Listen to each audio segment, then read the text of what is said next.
So grateful to have Daniel Ellsberg speaking to us. And I just wanted to know why the Julian Assange story case, his fate, is so important to you. I'm a friend of Julian Assange, so it's important to me because he is facing death in prison right now. My cause for the last 50 years or so forth has been protecting freedom of the press and truth-telling by whistleblowers. And if Julian's case were brought to the U.S. and led to a conviction, and the Supreme Court affirmed that conviction, the First Amendment would essentially be dead with respect to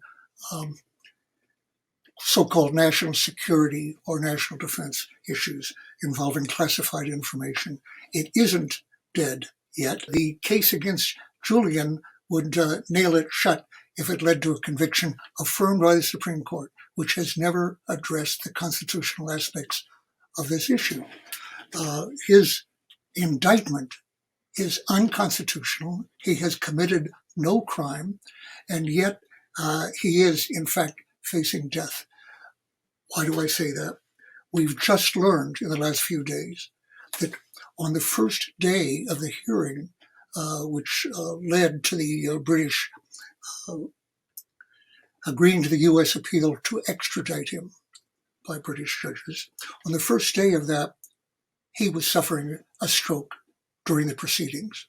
It was clear to people watching that at the time, journalists who had access to it, which I was not one, and that has been confirmed now by medical doctors, emphasizing the health issues which were the subject of this particular appeal.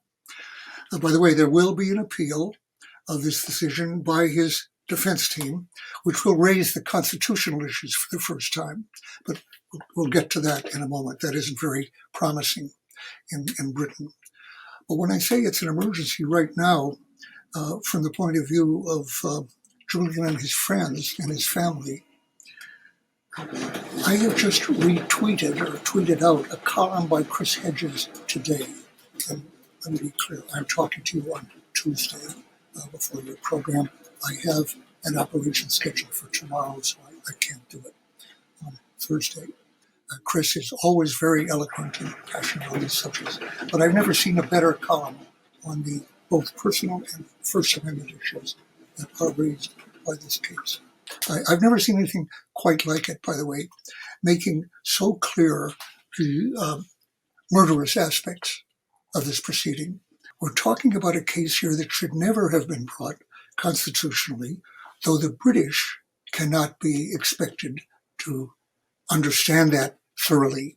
There's no question. The British don't have a constitutional First Amendment as we do, protection of the press. That particular institution singled out for protection in our Constitution because with all its shortcomings of the press and its failures and its errors and everything else, it serves a essential public interest, which is now very much being challenged in a way that a lot of other administrations would have liked to do, but they didn't dare because it seemed so clear that the Supreme Court would find the charges unconstitutional.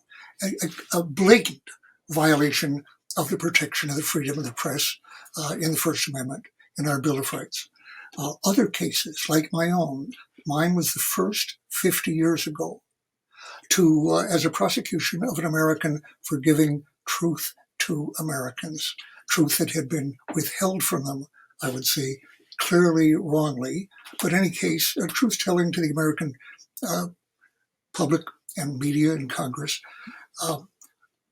As a source, I had been a former official. I had official access to this information which was being wrongly withheld. There were many leaks before me, before that, but it had never been a case brought against to prosecute someone criminalizing this truth-telling or leaking. My case was the first indictment under the same charges that Julian is now facing. Alleged violation of the Espionage Act of 1917, which was, of course, designed and used until my case exclusively against spying, secretly delivering information to a foreign, in particular, enemy during times of war. But in any case, information that had been withheld by the government, giving it secretly to another government. There have been many spy cases, use of the Espionage Act, but never what they acknowledged was a non-espionage case. It had never been used against someone for giving information to Americans. Why did they do that? Because they had no other law in this country in which to indict me. And they wanted as much to shut me up as they have wanted to shut up Julian Assange, Chelsea Manning, Ed Snowden, Tom Drake, and others. So they found this law, and the letter of the law does seem to apply. Badly drafted, or in some way, goes far more broadly than could be justified in terms of the First Amendment. But other administrations had refrained for that reason, for using it or any other law against sources or against whistleblowers, because it was so clearly unconstitutional to do that. Nixon experimented to see whether he could get a court, maybe the Supreme Court, to accept that it could be used in that way. And even if he had failed, the very 2 years of court process that I went through, and would have an intimidating effect on future sources and journalists.